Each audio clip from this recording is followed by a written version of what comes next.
Greetings, people of Earth. Welcome back. My name is Jax, and today I wanted to do a quick video on solo traveling and some tips and tricks on how you can enjoy solo traveling, what you should do, what you should look out for, that kind of thing.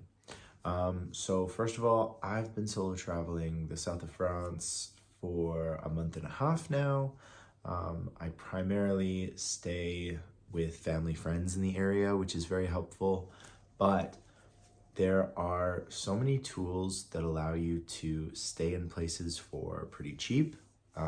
There are apps and different websites that allow you to basically like house sit for other people, things like that. If you feel uncomfortable about that, or maybe you feel like that's really not your thing, because a lot of these houses are kind of like in the middle of nowhere, they're pretty rural and remote. You don't often get like great places like in the middle of Paris or something. There's also Hostel World or different apps that allow you to access hostels all over the place. And these are really great because they often do icebreakers, so you get to know your roommates.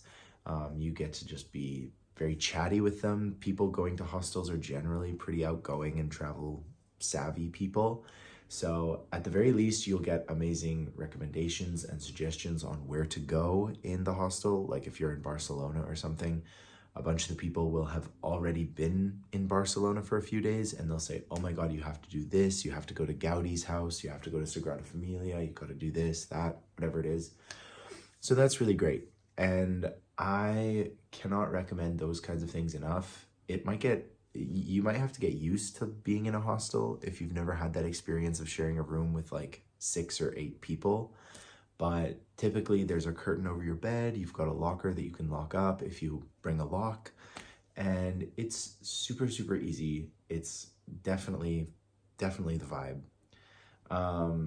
One other thing that I really want to suggest that I don't think a lot of people like take advantage of is like bar hopping groups. You can always Google whatever city you're in and say like bar crawl or night out or whatever. And typically these things cost like 20 euros, less than that sometimes. They provide some of the shots at the bars and everything, free entry into the bars, and a tour guide that helps you kind of navigate the city and make sure that you get through the whole thing. And I went on this with some friends in Paris last weekend, and I gotta say, it was so much fun. We met international people from all over the world: South Africa, England, America, Ireland.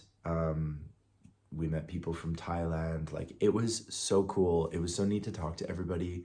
You basically just start out as like a chill pub crawl, having a few drinks at a pub. And I'm sure there are many different kinds of these things where you could just stay at pubs all night.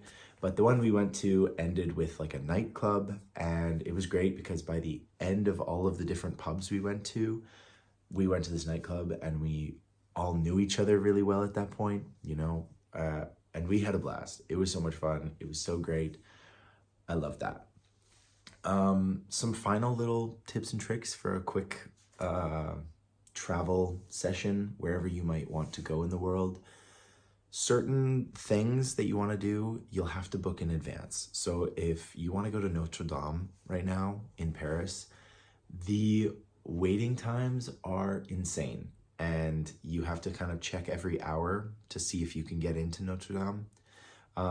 There are certain events, and many of these things do have like a walk-up feature where you can literally just walk up, but you might be waiting. So if there's something you really want to do, if you want to see the Eiffel Tower or Big Ben in London or whatever it is, if you want to see something very specific, make sure you book in advance and you have your ticket and you have all the information you need. Sometimes you need an ID to verify that you are the person who bought the tickets, but definitely try that. One of the things my friends and I regret is we weren't able to get into the Paris catacombs because the tours were all booked up and they don't have like a walk-in thing. So we are already planning our next trip to Paris. So I think solo traveling is really great. I think it boosts your confidence a huge amount. I was talking with my friends about this, and it makes us feel so much more independent, so much more like adults, so much more willing to try new opportunities and experiences wherever we can. So I cannot really recommend it enough. Be brave, and remember that most people who solo travel are pretty outgoing and they're looking to make friends around the world. So never feel like you were going to be awkward or offsetting or somehow not the vibe, because everybody has got a different vibe and you will find people that you really vibe with. That's all I have on solo traveling and a few tips and tricks that I think will help. I just wanted to make this video quick. I'm actually off to Monaco and then disappearing into Europe even further. So I will keep you guys updated. Thank you so much for watching. And as always, I'll talk to you guys tomorrow.